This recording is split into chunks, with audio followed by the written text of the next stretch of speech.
Abrimos el segundo bloque, vamos a presentar a nuestros invitados, una hermosa mesa para quedarse ahí a disfrutar, así que están más que invitados. En primer lugar, Alejandro Craniolini es presidente de la Fundación FabLab y con él vamos a hablar sobre el diseño paramétrico, esta revolución que se viene dando en el diseño. ¿Qué tal? Buenas noches, ¿Cómo bienvenido. está? ¿Todo bien? Gracias. Bien, bien. ¿Vos? Gracias por venir, muchísimas por gracias. Y es un gusto tenerlo nuevamente aquí con nosotros, a Ernesto Alac, es presidente de ACAP, de la Asociación Cordobesa de Agencias de Publicidad. Buenas noches, bienvenido. ¿Qué tal? ¿Cómo va? Buenas noches. Gracias por venir, muchísimas gracias.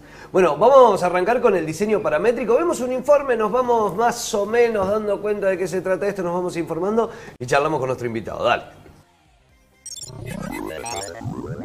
El diseño paramétrico es una técnica avanzada de diseño digital que permite introducir una serie de variables o parámetros en un software especializado para manipularlos mediante algoritmos y obtener así diseños geométricos más complejos, versátiles y originales. Sus usos y aplicaciones prácticas abarcan casi cualquier campo de la estética, desde la arquitectura o la ingeniería hasta el interiorismo o incluso la moda. El diseño paramétrico permite crear todo tipo de formas irregulares, siendo las formas orgánicas las más deseadas por su originalidad. No cabe duda de que más allá de sus ventajas funcionales, el diseño paramétrico impresiona por su poderosa estética. La técnica paramétrica se amolda con mucha facilidad a las condiciones de un espacio o a las necesidades concretas que tenga el usuario final. Sin dudas, para el diseño paramétrico, el único límite es la imaginación.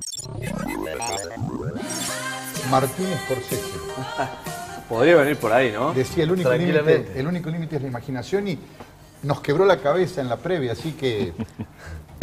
Bueno, esa es un poco la definición que uno saca del material que está dando vuelta. Te pregunto a vos, Alejandro, que estás en la diaria, ¿qué es el diseño paramétrico? ¿Cómo podemos comprenderlo de un modo aún más sencillo? Digamos, el informe cubrió bastante bien lo básico. Dicho más bajado a algo más real, imagínate que vos sos carpintero y haces mesas, ¿está? Si vos querés tener varios modelos de mesa dentro de tu línea de productos, tenés que sentarte, hoja, papel, o si sos quizás un poco más sofisticado, ya en un software de diseño asistido por computadora o CAD, y diseñar una mesa. Querés agregar una, tenés que diseñar otra, y así terminás teniendo N diseños para tu mesa. La idea que plantea el diseño paramétrico es, en vez de diseñar una mesa, definí qué es una mesa. O sea, decirle a la computadora qué es una mesa, cómo funciona, cuáles son las variables que intervienen en el funcionamiento y en la estructura de una mesa. Y en el uso. En el uso y en lo que quieras. El material, si va a estar sometida a la temperatura, a la intemperie, etcétera. Toda la información que se le pueda dar. Todo lo que vos quieras, digamos, el diseño va a ser tan inteligente como vos lo hagas. Entonces vos después le vas a decir, haceme una mesa de exterior con 5 patas y el diseño que ya hiciste vos, solito te va a hacer esa mesa que vos le pediste, de acuerdo a los parámetros y el comportamiento que le diste al diseño. Lo va a resolver con la información que vos le diste. Que vos ya le diste. Pero imagínate que básicamente vos después tenés una fábrica de mesas donde le decís, hacémela con tantas patas, de tal color, de tal material, con, no sé, tal estilo, quiero una mesa barroca, quiero una mesa gótica, quiero una mesa bla, bla, bla, bla. Entonces, haciendo un solo diseño, vos tenés virtualmente una cantidad, digamos, infinita de posibles productos que puedas llegar a tener. De allí la cuestión de la versatilidad. También he visto que hay algunos desarrollos que se adaptan, que también son, van cambiando sus funciones y su orientación, incluso pienso en construcciones mayores, en función de variables vinculadas al clima, por ejemplo. Es un factor de tener en cuenta. Cuando alguien diseña, por ejemplo, un edificio, tiene que tener en cuenta un montón de cosas. El tipo de terreno en el que está, la probabilidad de que tenga sismos, los vientos, cómo lo van a afectar. Vieron que se han caído un par de puentes en estos últimos tiempos en el mundo. Sí. Y, por ejemplo, muchos puentes, aunque la gente no lo crea, se caen por el viento. El viento sopla de tal manera y el puente embolsa el aire de tal manera que el material empieza a moverse hasta que llega a un punto de fractura y se rompe. Y es permanente, con el paso de los años se cae como un papel. Sí, pero hay videos en internet, hay un puente muy famoso que le decían el puente del viento, creo, es una cosa del año 30 de ese video, en Estados Unidos. Sí. Pero parece... Que se desplomó. Pero de goma parece, cuando uno lo ve moverse y dice, eso es acero y hormigón, ¿cómo puede ser? Bueno, por ejemplo, en el Instituto Avanzado de Arquitectura de Cataluña, en España, que es, te diría, uno de los entes vanguardistas del diseño paramétrico del mundo, diseñaron hace unos años una construcción que se llamaba la Solar House o la Fab House, que era una casa que estaba pensada para fabricar íntegramente con herramientas de fabricación digital. la más conocida hoy de las herramientas de fabricación digital es la impresora 3D. A esa escala y en esa época, digamos, todavía no aplicaba. Fue una casa que se hizo con materiales o reciclados, digamos, o autóctonos, que tenía en cuenta incluso la época del año, la latitud y la longitud en la cual iba a estar ubicada la casa. Entonces el diseño ya les dijo, hay que orientarla de tal manera y hay que maximizar ciertas superficies para lograr poner paneles solares y así lograr obtener la mayor cantidad de luz solar por día y consecuentemente la energía que vas a tener. Eso es hoy el ABC de cualquier arquitecto, cualquier ingeniero. ¿La creatividad está en la computadora? No, la computadora es una mera herramienta. Vos tenés la computadora, un martillo, la impresora 3D. Si tenés que clavar un clavo, y la mejor es un martillo. Para las otras tenés distintas variedades. Hablaste de materiales, nos metimos lleno en los materiales. Fuera del micrófono hablamos, a ver, cuando pensamos en construcción, sobre todo acá pensamos en cemento, Sí, hormigón, ladrillo, madera y, digamos... Sí, o la construcción en seco. La construcción en seco. Estamos en la antesala de una revolución también en los materiales. Ya está sucediendo, de hecho, hay una vuelta al adobe, hay otras construcciones de otro tipo, pero por lo que veo, tenemos que también cambiar completamente el concepto de material. Mira, el material es algo que casi siempre está condicionado por una cuestión geográfica, por ejemplo. O sea, si vos te vas, suponete, no sé, al norte y quizás tenés muchísima más arcilla que en el sur de la Argentina, por así decirte. O si querés construir, no sé, en Entre Ríos, por decirte, y vas a tener madera rolete, mientras que quizás en el medio de la Pampa y te salga más barato conseguir hormigón. Sin embargo, hoy se está viendo una optimización en los materiales, tanto en el tipo de material como en la utilización de los mismos. Hay ciertas maderas, por ejemplo, la madera, nosotros como país lo usamos bastante poco. Fíjate en Estados Unidos, ¿por qué hay tal destrucción cada vez que pasa un huracán? Independientemente de que los huracanes son una fuerza de la naturaleza. Porque la mayoría son casas de madera. Es madera. Y los tipos usan madera, ¿por qué? Porque es barato, la podés trabajar, levantan una casa en cuanto, esos shows que pasan, remodelación de casas. En 2 días tienen la casa armada de nuevo. Lo reconstruís, claro, absolutamente. Claro. A lo que se está tendiendo es a la utilización, digamos, más responsable de materiales en primera instancia, la utilización de materiales más específicos, pero con el objetivo puesto allá, lejos, en algo que vamos a ver de acá a varios años, es empezar con metamateriales y materiales programables, materia programable. ¿Qué son metamateriales? Metamateriales son por ahí mezclas de materiales o materiales que por algún tipo de reacción física, química, mecánica, energética o lo que fuere, se van a combinar entre sí para lograr otra cosa. Por ejemplo, hay un caso de estudio, una chica que es arquitecta que se metió con la parte de la biofabricación, o sea que ya tiene que ver con modificación genética de algunos organismos, utilización, por ejemplo, de elementos naturales que uno encuentra todos los días en la naturaleza. Orgánicos, digamos, en este caso. Sí, orgánico es cualquier cosa que tenga una molécula de carbono en la estructura molecular, así que no aplicaría. Pero, perdón, un chiste químico. Pero, por ejemplo, la quitina. La quitina es el principal componente de los caparazones de los insectos. Ese ruidito que escuchamos cada vez que pisamos un bicho es la quitina quebrándose.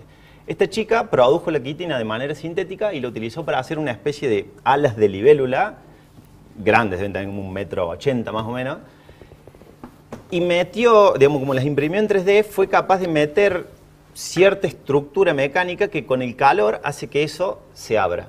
Revistió la pared de un edificio con eso, entonces cuando le dé el sol, el material solo, sin ningún tipo de interacción, digamos, humana o de, no sé, electrónica, mecánica, o lo que fuera, solito, se abre y con ciertos componentes químicos que les han puesto adentro, no solo da sombra, sino que también filtra, por ejemplo, más la luz ultravioleta. Quizás deja pasar la luz, filtrando los espectros de la luz solar que son dañinos para la piel. A eso es, de nuevo, uno lo cuenta y parece ciencia ficción, sin embargo hay un montón de cosas que se están haciendo. ¿Y hoy, eso cómo se llega, digo, imprimiendo en 3D? Es una de las técnicas que tenés. La impresión 3D hoy es, primero que nada, es barata. Claro. O sea, cualquiera se puede armar una máquina en su casa. Hoy en día está súper difundido. Aquí en Córdoba debe haber, no sé, por lo menos 5 o 10 locales que están vendiendo impresoras 3D. De las tradicionales. Después requiere un poco de maña y obviamente mientras más conocimiento tenga uno, por ejemplo a nivel biológico, se pueden llegar a hacer cosas directamente que parecen sacadas de un libro de ciencia Estamos ficción. viviendo en otro mundo. O sea, en este programa siento de que estamos en otro mundo, es otro mundo. Yo la dirección pensaba en Gaudí, en cómo se inspiraba en la naturaleza. Pensaba el ejemplo tuyo que me dabas de cómo hace más de 100 años se inspiraba en eso para sus diseños, pero también hablabas de material programable. ¿Cómo sería eso? Bueno, material programable, el ejemplo del ala, o ahora se habla de la impresión, la 4D, la 5D, la 6D, ya digamos, vamos a necesitar notación científica en cualquier momento. ¿De qué se trata esto? Supónete, vos en vez de hacer una caja o imprimir una caja, o un robot, o lo que fuere, la idea es imprimirlo de tal manera plano que después, aplicando un estímulo externo, ese robot se ensamble a sí mismo. O que bajo ciertas condiciones pase a tal estadio. Un ejemplo práctico de la naturaleza, no sé, hay organismos o animales que, por ejemplo, hibernan. Con el frío, ¿qué hacen? Bajan su metabolismo y quedan en un estado de una especie de animación suspendida para que después, una vez que ya las condiciones de vida son propicias, vuelven a salir. Haciendo un paralelismo en eso, vos podrías tener un material que ante un calor extremo, por ejemplo, se comporte de una manera que es totalmente distinta a la que se comportaría con respecto al frío. Con esto, el cielo es el límite, justamente, porque vos imaginate que teniendo acceso por ahí a mezclar cosas que a priori no tienen nada que ver y yendo más allá todavía, lo que es la parte de la biofabricación, vos podrías tener, suponete, un spray de tela de araña para sellar huecos en viviendas rurales que cambie de color cuando detecta una proteína que está específicamente en una vinchuca infectada con el mal de Chagas. O sea, falta. Sí. A eso es a lo que está apuntando la industria, digamos, pero la industria de punta a punta en los países más desarrollados del mundo. Decías hoy que vos, por ejemplo, le vas a dar las instrucciones a un software para que, en base a todas esas instrucciones, pero ¿quién cargó de estos datos anteriormente o de dónde se nutre de estos datos? ¿Que para tal clima es mejor tal material y demás? Y hay institutos que se dedican al análisis. Primero que nada necesitas los datos de clima, claro, que eso ya se viene estudiando hace mucho. Por eso también se habla de algoritmo, digamos, en este caso. Es que técnicamente hablando, lo que estás haciendo con el diseño paramétrico es programar. Pasa que la palabra programación por ahí es asociada a algo como muy complejo. O antiguo. También, es algo, pero es algo como que si no tenés, como la cabeza específica de un ingeniero, es algo en lo que no te vas a poder meter. Y por suerte, hoy en día, la tecnología se ha hecho cada vez más sencilla. Claro. Todo el mundo dice los famosos nativos digitales, la generación táctil, usan el teléfono los nenes de 5 años mejor que, no sé, un señor o una señora de 60. En realidad, no es que el señor o la señora de 60 tengan una diferencia en capacidad intelectual. Hay un equipo de ingenieros que está hace 50 años intentando que las cosas sean cada vez más fáciles de usar. Probablemente si nosotros cuando éramos chicos, en vez de tener que ir a la biblioteca a buscar información, hubiésemos tenido Google y le daríamos igual de rápido que un chico de 16 años. Ellos nos llevan más ventaja en el acceso a la información, nada más. Veía también en los ejemplos que los resultantes del diseño paramétrico, las formas finales, pueden tener poco que ver con lo tradicional. Veía diseños habitables con formas completamente disruptivas, con formas, asimétricas, con formas, no sé, uno imagina la casa y se imagina módulos, y acá el módulo uno puede prescindir del módulo. Creo que es una cuestión de enfoque. Ajá. Por ejemplo, un estudio en África de los hormigueros que hacen las termitas dice que tienen el sistema de refrigeración más eficiente que se ha visto en la naturaleza. Lo construyen de tal manera de que el aire caliente, terrible del desierto, de África, entra por abajo y de alguna manera, honestamente no recuerdo la explicación, se iba enfriando y mantenía el interior del hormiguero a una temperatura en la que los bichos podían vivir súper tranquilos. Entonces, la gente empieza a ver ese tipo de cosas y empieza a estudiarlas y a intentar replicarlas, Nunca hay maestro más sabio que la naturaleza. Sí, la celda de las abejas, cada celda, es el diseño, es el mejor aprovechamiento del espacio que existe. Sí. O sea que yo copiaría una celda para hacerme una habitación. Aparte puede resistir más peso, por la estructura que tiene, la distribución de las cargas es muchísimo más eficiente. cuando uno se pone a ver estas cosas, quizá viene con una idea súper abstracta. Por ejemplo, ese pabellón que está pasando ahí. Sí. Eso fue, inflaron un globo y adentro de ese globo, con un brazo robótico, empezaron a tejer con un hilo de una fibra de carbono. Ajá. Entonces después pincharon el globo y la fibra de carbono ya se había endurecido y quedó ese huevo, por así decirlo. Entonces, uno puede jugar con la herramienta, uno puede jugar con la forma. Quizás, suponete, si estás en un lugar que tiene muchísimo viento, quizás te convenga una forma que por ahí juegue un poco con eso y desvíe el viento de tal manera para un aprovechamiento de la energía o para que no se te golpeen las ventanas o lo que fuere. Para protección, claro, ante el viento. Déjame decir algo. Lo estoy pensando en esto como un cartel publicitario que tenga vida propia, ¿no? Y que vaya cambiando de acuerdo a los climas. Todo. ¿Por qué no? Y a todo lo que tenga. Esto, lo interesante es que hay una serie de cursos, charlas, talleres que ustedes están dando sobre esto aquí en la ciudad de Córdoba, en la sede de la Fundación. En la Fundación, sí. Nosotros lo que estamos haciendo tenemos varios como grupos de investigación donde agarramos así temas que nos interesen particularmente y que realmente estén marcando tendencia en el mundo y nos juntamos a compartir experiencias y también a cumplir con el objeto de la Fundación, que es democratizar el acceso al conocimiento. Te vuelve loco, te vuelve loco realmente. No, yo lo voy a comprometer, la cabeza. lo comprometo para que venga para que venga antes del fin de año, porque me quedé con 20 preguntas y la cabeza... van a venir después. No, pero aparte... desde queda maquinando. Sí, sería bueno porque... Sí, vamos a renovar la invitación, obviamente.